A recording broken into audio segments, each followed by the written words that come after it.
오늘 우리에게 주실 하나님의 말씀은 고린도전서 15장 말씀입니다. 고린도전서 15장 12절에서 20절 말씀, 우리 함께 교독하겠습니다. 12절입니다. 그리스도께서 죽은 자 가운데서 다시 살아나셨다 전파되었거늘 너희 중에서 어떤 사람들은 어찌하여 죽은 자 가운데서 부활이 없다 하느냐. 만일 죽은 자의 부활이 없으면 그리스도도 다시 살아나지 못하셨으리라. 그리스도께서 만일 다시 살아나지 못하셨으면 우리가 전파하는 것도 헛것이요 또 너희 믿음도 헛것이며 또 우리가 하나님의 거짓 증인으로 발견되리니 우리가 하나님이 그리스도를 다시 살리셨다고 증언하였습니다. 만일 죽은 자가 다시 살아나는 일이 없으면 하나님이 그리스도를 다시 살리지 아니하셨으리라. 만일 죽은 자가 다시 살아나는 일이 없으면 그리스도도 다시 살아나신 일이 없었을 터이요 그리스도께서 다시 살아나신 일이 없으면 너희의 믿음도 헛되고 너희가 여전히 죄 가운데 있을 것이요 또한 그리스도 안에서 잠자는 자도 망하였으리니 만일 그리스도 안에서 우리가 바라는 것이 다만 이 세상의 삶뿐이면 모든 사람 가운데 우리가 더욱 불쌍한 자이리라. 20절 함께 있습니다.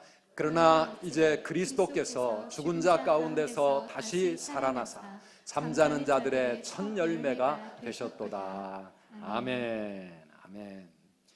부활주의를 앞두고 서양의 사람들은 만나면 인사를 합니다. 해피 이스터, 이런 인사를 합니다. 행복한 부활절이 되십시오. 그런 인사인데요. 우리 영어 한마디 오늘 해볼까요? 한번 같이 해봅시다. 해피 이스터. 해피 이스터. 부활주일은 정말 행복한 주일입니다. 오늘도 여러분 행복한 귀한 주일이 되시기를 축복합니다. 행복하신가요? 왜 행복합니까? 예수님이 다시 살아나셨기 때문에, 죽음의 권세를 이기고 예수님께서 다시 부활하셨기 때문에 오늘 우리는 행복한 날입니다. 성경에는 복음에 대한 설명이 다이아몬드처럼 아주 다양한 빛깔로 설명이 되어 있습니다. 하나님의 아들이 인간의 몸을 입고 이 땅에 오신 성탄절, 그 성탄의 기쁜 소식을 말할 때 온 백성에게 미칠 큰 기쁨의 좋은 소식이라 복음이라고 그렇게 말합니다. 또 우리가 지난 금요일 날 성금요일 특별 예배를 드렸지만 예수님께서 우리의 모든 죄를 지시고 십자가에 못 박혀 죽으신 이 십자가의 사건도 우리를 향한 하나님의 놀라운 사랑이 나타난 복음입니다. 기독교의 복음입니다. 그런데요, 예수님의 성탄과 예수님의 십자가라도 이 부활이 없었다고 하면 진정한 복음이 될 수가 없습니다. 부활이 있기에 십자가가 되고, 부활이 있기에 예수님이 이 땅에 오신 성탄절이 우리에게 축복이 되는 것입니다.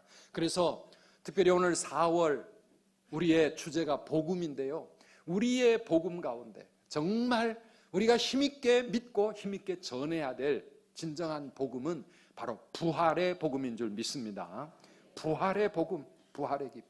우리가 기뻐해야 될 이유, 정말 복된 소식, 기쁜 소식, 축복의 소식, 세상에 전해야 될 우리의 참 복음의 소식, 예수님이 다시 부활하셨다고 하는 이 놀라운 사실, 이것이 바로 오늘도 세상의 축복이요 세상의 소망이 되는 줄 믿습니다. 우리 한번 따라 합시다. 예수 부활, 세상의 소망. 예수 부활, 세상의 소망. 아멘이십니까? 예수님의 부활이 어떻게 온 세상 모든 사람들을 위한 소망이 될 수 있습니까? 무엇보다도요, 예수님의 부활은 우리의 부활에 대한 보증이 되기 때문에 그렇습니다. 예수님의 부활이 예수님의 부활로 끝나지 않고 우리의 부활을 예표하는 것이라고 하는 것입니다.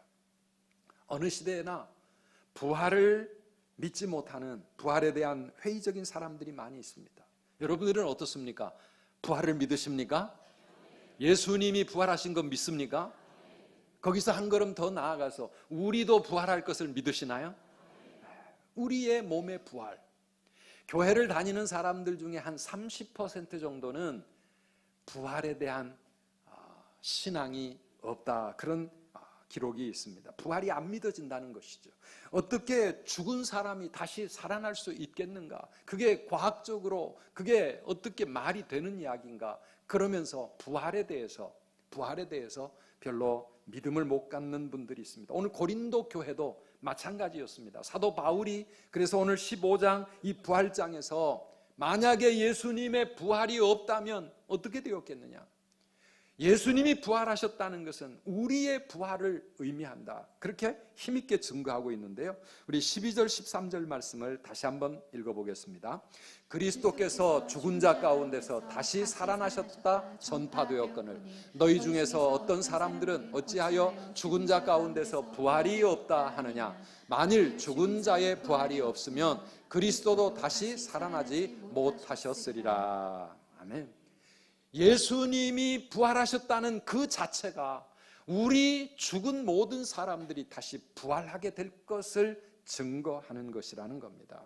그래서 20절 마지막 우리가 읽은 말씀에는 그러나 이제 그리스도께서 죽은 자 가운데서 다시 살아나사 잠자는 자들의 첫 열매가 되셨다. 예수님의 부활은 우리 모든 사람의 부활의 첫 열매라고 하는 것이죠. 첫 열매가 열렸다는 것은 무엇입니까? 이제 계속해서 수많은 열매들이 맺어질 것을 예고하는 것입니다. 그래서 우리는 예배를 드릴 때마다 사도신경으로 신앙 고백을 하고 있는데요. 그 마지막 구절이 무엇인지 기억하십니까? 몸의 부활과 영생을 믿습니다. 그러시죠? 몸의 부활과 영생을 믿습니다. 우리가 늘 그 고백을 하고 있습니다. 우리의 몸이 다시 부활할 것을 우리는 고백하는 것입니다. 예수님의 부활은 우리 사도신경의 앞부분에 있지만은 몸의 부활, 우리의 부활이 이어 나오는 것입니다. 그래서 예수님의 부활은 곧 나의 부활이 되기 때문에 이 부활은 우리에게 진정한 소망이요 세상의 소망이 된다고 하는 것이죠. 만약에 부활이 없으면 어떻게 됩니까? 16절 이하에 보면 만일 죽은 자가 다시 살아나는 일이 없으면 그리스도도 다시 살아나신 일이 없었을 터이요 그리스도께서 다시 살아나신 일이 없으면 너희의 믿음도 헛되고 너희가 여전히 죄 가운데 있을 것이요 또한 그리스도 안에서 잠자는 자도 망하였으리니 만일 그리스도 안에서 우리가 바라는 것이 다만 이 세상의 삶뿐이면 모든 사람 가운데 우리가 더욱 불쌍한 자이리라 그랬습니다. 만약에 부활이 없다고 하면, 그래서 죽음으로 모든 것이 끝나버린다고 하면 이 세상에 가장 불쌍하고 가장 어리석은 사람이 누굽니까? 예수 믿는 사람들입니다. 예수 믿는 우리가 제일 미련한 사람이 되고 말 것입니다. 이 세상의 고생, 세상의 수고, 세상의 슬픔, 억울함, 이것이 죽음으로써 끝나고 그냥 더 이상 없다고 하면, 우리 인간이 그렇게 끝난다고 하면 오늘 우리가 이 자리에 있다는 것이 얼마나 어리석은 일인지 모릅니다. 들에는 꽃이 피고 산으로 들러 많은 사람들이 놀러 다니는 이날, 이 시간 왜 이 자리에 우리가 여기 앉아 있습니까? 사랑하는 여러분, 우리의 부활은 우리의 죽음 넘어 우리의 부활이 반드시 있는 줄 믿습니다. 예수님이 부활하셨다는 것이 바로 그 증거요 보증이라고 하는 것입니다. 어떻게 죽은 사람이 다시 살아날 수 있습니까? 고린도전서 15장은 바로 그 이야기를 길게 설명하고 있습니다.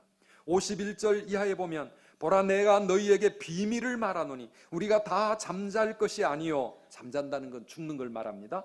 마지막 나팔에 순식간에 호련히 다 변화되리니 예수님의 그 재림의 나팔소리, 그 나팔소리가 나매 죽은 자들이 썩지 아니할 것으로 다시 살아나고, 이게 바로 우리 몸의 부활입니다. 모든 죽은 자들이 다시 부활하게 될 것이고 그 당시에 살아있는 사람들은 순식간에 우리도 변화되리라, 그렇게 말씀하고 있습니다. 이 부활은 신비로운 것입니다. 어떻게 그런 일이 일어날 수 있을까? 사람이 죽으면 땅에 묻히거나 요즘은 다 화장을 해서 육신이 다 없어져 버리고 시간이 지나면 다 그냥 한 줌의 흙으로 변하고 마는데, 지금도 세월호에서 아직도 수습되지 못한 시신들이 있는데 세상에 우리가 살다가 우리의 육신이 그렇게 죽어 없어진 후에 어떻게 다시 살아날 수 있을까? 부활의 신비는 우리가 다 이해할 수 없습니다. 그러나 한 가지, 우리 하나님이 창조의 하나님이시기에 무에서 유를 창조하셨고 불가능한 일이 없으신 전능하신 하나님이라고 하는 것을 우리가 믿는다고 하면 성경이 증거하고 있는 우리 몸의 부활 반드시 있게 되는 줄 믿습니다. 우리가 하나님의 창조의 능력으로 하나님은 그렇게 하실 것이라고 하는 겁니다. 자연을 바라보면 부활의 신비가 온 자연 만물 속에 다 들어 있습니다. 겨울 내내 죽어있던 그 나무, 그 산의 들풀들이 다 봄이 되면 언제 어떻게 다시 새로운 생명으로 파릇파릇 새 이파리를 내고 꽃을 피우고 있는 것. 사랑하는 여러분, 부활은 반드시 있습니다. 아멘이십니까? 예. 그래서 부활이 있는 인생은, 그 부활을 믿는 인생은 더 이상 허무하지 않습니다.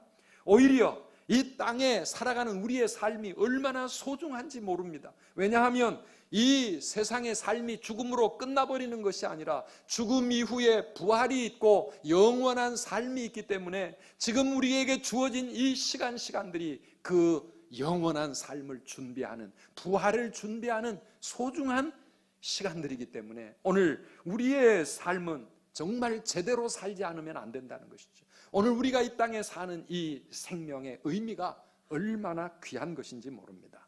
사랑하는 여러분, 아무렇게나 함부로 살지 마시기를 바랍니다. 죽어서 다 끝나는 게 아닙니다. 반드시 부활이 있고 영생이 있는 줄 믿으시기를 바랍니다.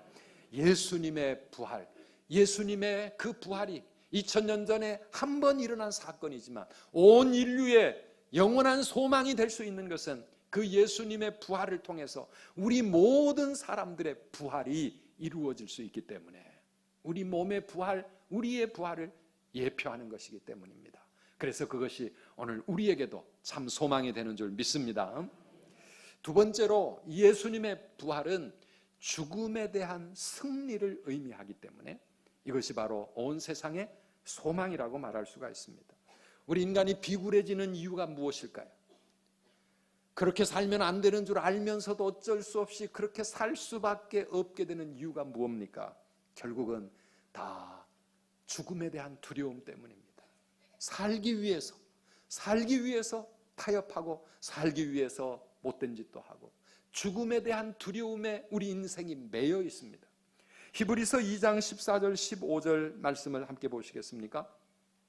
예수께서 혈과 육을 함께 지니심은 죽음을 통하여 죽음의 세력을 잡은 자 곧 마귀를 멸하시며 그랬습니다. 예수님이 육신을 입고 이 땅에 오셔서 죽음을 통과하시면서 그 죽음을 이기고 부활하심으로써 죽음의 권세를 가진 누구를 멸하셔요? 마귀를 멸하셨다. 죽음의 세력을 잡은 자 마귀를 멸하셨습니다. 아멘이십니까? 예수님의 부활은 마귀의 권세, 사탄의 권세, 죽음의 권세를 멸하신 것이고요. 그리고 또 15절 함께 읽어보실까요? 15절 보여주세요. 또 죽기를 무서워함으로 한평생 매여 종노릇하는 모든 자들을 놓아주려 하심이니. 아멘이십니까? 죽기를 두려워해서, 우리말 성경에 보면 죽음이 두려워 평생을 노예로 매여 사는 사람들을 풀어주시기 위함이라 그랬습니다. 죽음에 대한 두려움 때문에 일평생 그냥 우리의 인생에 매여 종노릇하는 우리의 인생들을 자유케 하시고 우리를 온전케 하시기 위해서 예수님이 이 땅에 오셨을 뿐만 아니라 친히 죽음을 통과하시고 부활하셨다라고 하는 그런 말씀입니다.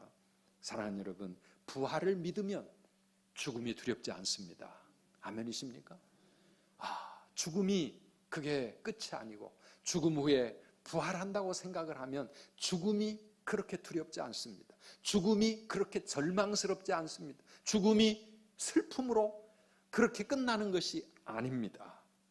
죽음 후에 부활의 승리가 있기 때문입니다. 그래서 오늘 고린도전서 15장 55절 아래로 내려가 보면 바울은 힘차게 사망을 향하여, 죽음을 향하여 소리를 지릅니다. 뭐라고요? 사망아, 너의 승리가 어디 있느냐? 사망아, 내가 쏘는 것이 어디 있느냐? 큰 소리를 칩니다. 그리고 나서 57절 말씀입니다. 함께 읽읍시다. 우리 주 예수 그리스도로 말미암아 우리에게 승리를 주시는 하나님께 감사하노니. 아멘. 예수 그리스도 부활의 그 주님으로 말미암아 우리에게도 죽음을 이기는 승리를 주시는 하나님을 찬양합니다. 초대교회 성도들과 사도들이 왜 그 순교의 위협 앞에서도 두려워하지 아니하고 담대하게 복음을 전할 수 있었습니까? 사도행전 4장 19절 이하에 보면 베드로와 요한이 붙잡혀서 자기를 죽게 할 수도 있는 세상 권세 앞에서 큰 소리를 칩니다. 같이 읽어보실까요? 베드로와 요한이 대답하여 이르되 하나님 앞에서 너희의 말을 듣는 것이 하나님의 말씀을 듣는 것보다 옳은가 판단하라. 우리는 보고 들은 것을 말하지 아니할 수 없다 하니. 하나님 말씀을 들어야 되겠느냐, 너희 말에 순종해야 되겠느냐, 한번 생각해봐라 하면서 그들은 세상의 권세 앞에 무릎을 꿇지 않았습니다. 협박과 위협 앞에서도 담대할 수 있었던 이유가 무엇일까요? 내일 죽을지 모르는 그 긴박한 상황 속에서도 오늘 감옥 안에서 깊이 잠잘 수 있는 베드로와 같은 그런 담대함, 그 이유가 과연 무엇이었을까요? 세상이 어떻게 해볼 수 없는 사람이 될 수 있었던 그 이유가 무엇일까요? 부활에 대한 확신이 있었기 때문입니다. 부활에 대한 신앙이 있었기 때문에. 사랑하는 여러분, 죽음의 문제가 해결된 사람은 죽음을 두려워하지 않습니다. 세상에 제일 무서운 사람은 죽음을 두려워하지 않는 사람 아니겠습니까? 바로 우리 믿음의 선배들이 죽음을 두려워하지 아니하는 그 담대한 신앙을 가지고 세상을 이겼고 믿음을 지켜 나갔습니다. 지난 주간에도 우리 성도님들 가운데 많은 분들이 가족들을 하늘나라로 보냈습니다. 세상을 떠난 분들이 많습니다. 그러나 그 슬픔 가운데서도 우리가 하나님을 찬양할 수 있고 예배할 수 있는 이유가 있습니다. 이 죽음 너머에 부활에 대한 소망이 있기 때문입니다. 천국에 가셨다. 그리고 언젠가 다시 부활할 것이다. 우리도 이 길을 갈 것이고 언젠가 우리도 함께 부활하여 그날 아침 그곳에서 다시 만나게 될 것을 믿기 때문에 사랑하는 여러분, 우리 성도들은 죽음을 두려워하지 않고 그리고 그렇게 절망하지 않습니다. 아멘이십니까? 죽음을 두려워하지 아니하는 담대한 부활의 신앙을 다 가지시기를 축복합니다. 데살로니가전서 4장 13절 이하의 말씀에 보면 우리 같이 읽어보실까요? 형제들아, 자는 자들에 관하여는 너희가 알지 못함을 우리가 원하지 아니하노니 이는 소망 없는 다른 이와 같이 슬퍼하지 않게 하려 함이라. 우리가 예수께서 죽으셨다가 다시 살아나심을 믿을진대 이와 같이 예수 안에서 자는 자들도 하나님이 그와 함께 데리고 오시리라. 아멘. 이미 잠든 자, 이미 죽은 모든 사람들, 주님이 재림하실 그때에 다 다시 부활하여 살아나게 될 줄 믿습니다. 그래서 여러분, 우리가 이 믿음 가지면 죽음을 두려워할 필요가 없어요. 그래도 아무렇게나 그냥 죽음을 향해서 무조건 뛰어들라는 말씀이 아닙니다. 건강 잘 관리하시기 바랍니다.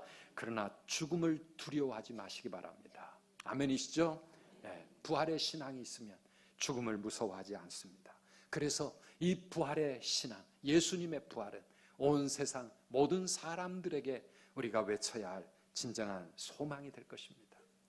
마지막으로 예수님의 부활은 모든 인생의 고난에 대한 승리이기 때문에 세상 사람들에게 우리가 전해야 될 그러한 소망이 됩니다. 죽음을 이겨냈다고 하는 것은 모든 고난, 모든 것을 이기는 승리를 의미합니다. 전능하신 나의 주 하나님, 능치 못하심이 없는 하나님, 불가능한 일을 행하시고 죽은 자를 일으키시니 그를 이길 자 아무도 없네. 우리가 늘 찬양하는 것처럼 예수님의 부활을 믿는 사람, 부활의 신앙을 가진 사람은 어떠한 고난 속에서도 우리는 담대하게 그 고난을 이기고 나아갈 수 있습니다. 어떤 죽음의 상황에서도 절망하지 않고 다시 일어설 수 있는 사람, 그 사람이 바로 부활의 신앙을 가진 사람, 이게 부활의 능력입니다. 여러분, 십자가가 하나님의 무한하신 사랑이라고 하면 부활은 하나님의 놀라운 능력, 한없으신 전능하신 능력인 줄을 믿습니다.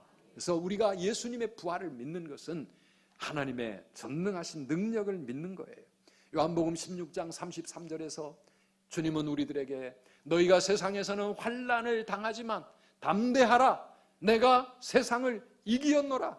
담대하라, 오늘 우리가 살아가는 인생은 끊임없는 환난과 어려운 고난들이 수없이 일어나고 있지만, 그러나 우리는 우리 승리하신 주님과 함께 담대하게 살아갈 수 있습니다. 아멘이십니까?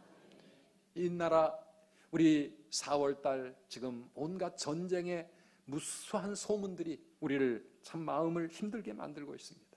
혼돈과 절망과 앞길을 알 수 없는 이 불안, 이 땅에 진정한 소망이 무엇일까요? 대선 후보들이 이 나라를 과연 지켜줄 수 있을까? 이 나라의 정치 지도자들이 이 나라를, 우리들을 책임져 줄 수 있을까? 미국이 우리가 의지할 수 있는 우리의 소망이 될 수 있을까? 아니면 중국이 우리의 소망이 될 수 있습니까? 사랑하는 여러분, 너무나 슬픈 현실이 무엇입니까? 우리의 운명이 우리의 손에 있지 않다고 하는 것입니다. 우리나라의 미래가 우리 국민들의 어떤 선택에 있는 것이 아니라고 하는 이 안타까운 상황, 우리가 살아가고 있는 이 나라의 현실입니다. 우리가 그럴 힘이 없고, 그렇다고 우리를 정말 책임져 줄 수 있는 든든한 의지할 대상도 없습니다. 그런데요, 저는 이 우리나라의 현실이야말로 우리나라 이 민족을 사랑하시는 하나님의 특별한 축복이라고 저는 생각합니다. 왜냐하면 전적으로 하나님께 소망을 두고 하나님만을 의지하지 않을 수 없도록 지금 우리의 상황이 그런 상황이기 때문에 그렇습니다. 우리 인간은 눈에 보이는 소망이 있으면 하나님을 전심으로 소망하지 않습니다. 지푸라기라도 우리 손에 잡히는 게 있으면 하나님을 전적으로 의지하려고 하지 않습니다. 그런데 지금 우리가 처해 있는 상황은 그 무엇을 의지할 수도 없고 그 어떤 것이 우리의 희망이 될 수가 없는 이 상황. 사랑하는 여러분, 오직 하나님이 우리의 소망이요 우리가 의지해야 될 자인 줄 믿습니다. 네, 그렇습니다. 시편 144편 15절 다윗의 고백입니다. 이러한 백성은 복이 있나니 여호와를 자기 하나님으로 삼는 백성은 복이 있도다. 이렇게 말씀하고 있습니다. 여호와 하나님, 창조의 하나님, 전능하신 하나님, 죽음도 이기시는 능력의 하나님, 이 하나님을 자기 하나님으로 삼는 그 민족, 그 백성, 그 사람, 그 가정이 진정으로 복 있는 사람들인 줄 믿습니다. 그렇습니다. 하늘과 땅과 바다와 그 가운데 모든 만물을 창조하신 그 하나님, 지금도 그 온 우주 만물을 다스리시고 통치하시는 그 하나님, 왕의 왕, 주의 주, 영원히 이 온 세상을 다스리시는 그 하나님, 그 하나님을 자기 하나님으로 의지하고 살아가는 그 사람이 복이 있는 사람이라고. 시편 146편 5절은 또 이렇게 말합니다. 같이 읽어보실까요? 야곱의 하나님을 자기의 도움으로 삼으며 여호와 자기 하나님께 자기의 소망을 두는 자는 복이 있도다. 아멘. 야곱의 하나님, 야곱 같은 인생을 불쌍히 여기시고 그를 사랑하시고 축복해 주시고 변화시키신 그 하나님을 자기의 도움으로 삼으며 여호와 자기 하나님께 자기 소망을 두는 그 사람이 복이 있다. 그러니 여러분, 우리가 그 하나님을 의지하고 이 나라 이 민족이 그 하나님을 소망할 수 있다고 하면 정말 우리는 복 있는 나라, 복 있는 인생이 될 줄 믿습니다. 여러분의 현재 상황은 어떻습니까? 지금 우리가 어떤 상황에 있든지, 내가 무슨 일을 만난다 할지라도 사랑하는 여러분, 내가 믿고 의지하는 그 주님은 죽음을 이기시고 모든 것을 이기고 승리하신 부활의 주님, 능력의 주님인 줄 믿으시기를 바랍니다. 죽음을 이기셨기에 그분은 모든 것을 이기시는 하나님이십니다. 우리가 그 하나님을 의지하면 우리도 모든 것을 이기고 나아갈 수 있는 것 아니겠습니까? 저는 이 말씀을 준비할 때 4년 전 수술할 때가 생각이 났습니다. 정말 하나님께 모든 것을 맡기고 의지하고 주님 안에 내 생명을, 내 인생을 맡길 때 우리의 마음은 어떤 상황에서도 평안을 누릴 수가 있었고, 그 하나님의 전적인 돌보심 가운데 우리는 죽음에서도 다시 깨어나서 새로운 인생으로 새 삶을 얻게 되는 줄 믿습니다. 그래서 사도 바울도 빌립보 4장 13절에서 내게 능력 주시는 자 안에서 내가 모든 것을 할 수 있느니라. 내게 능력 주시는 자 안에서 내가 모든 것을 할 수 있느니라. 그렇게 고백하며 인생 많은 고난을 향하여 그는 담대하게 달려가지 않았습니까? 우리 모두가 그 고백으로 이 부활절 아침에 하나님을 바라볼 수 있기를 축원합니다. 우리 빌립보 4장 13절 다 함께 다시 읽어보겠습니다. 내게 능력 주시는 자 안에서 내가 모든 것을 할 수 있느니라. 다시 한번, 내게 능력 주시는 자 안에서 내가 모든 것을 할 수 있느니라. 아멘. 능력의 그 하나님, 부활의 능력으로 우리와 함께 하시는 그 하나님을 통해서 그 하나님 안에서라면 우리는 능치 못할 일이 없다고 하는 이 고백, 그 믿음 가지고 사는 사람이 진정으로 부활을 믿는 그런 믿음의 사람일 것입니다. 오늘 여러분들이 예배를 마치고 나가실 때 저희 교회에서 이 부활절 선물을 하나씩 드릴 겁니다. 이 안에는 뭐가 들어있죠? 달걀이 들어있습니다. 달걀이 들어있습니다.